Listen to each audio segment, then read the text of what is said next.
Prokurori të Kosovës është trashëgu, sikurse Tek Këshilli Prokurorial procedura u krye për 24 orë.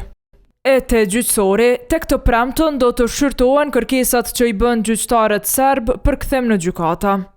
Nga këto të fundit, ata me vetë dëshirë u larguan më 2022, siç bën edhe serbët tjerë nëpër institucionet e Republikës.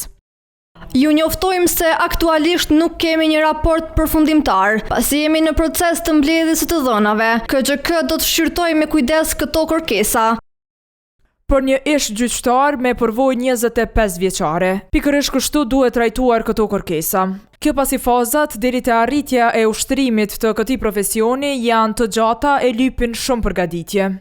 Dihet se për mos zgjedhë një gjyqtar duhet të ndështrohet disa obligimeve ligjore, të cilat duhet të jetë Shteti i Republikës së Kosovës, duhet të jetë fakulteti, provimi i jurisprudencës, eksperiencën e tjera e tjera. Në këtë rast ata janë zgjedhë, kemi edhe disa gjyqtarë që i kanë plotësuar këto kushte dhe janë zgjedhë gjyqtarë sipas marrëveshjes së Brukselit.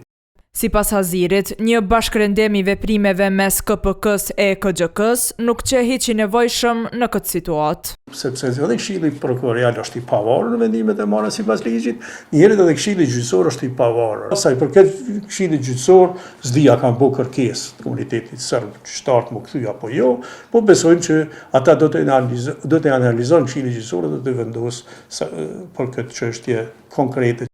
Përfshirja në veprime politike e personave që vendosin drejtësinë, Haziri thotë që megjithatë nuk bën të tolerohet.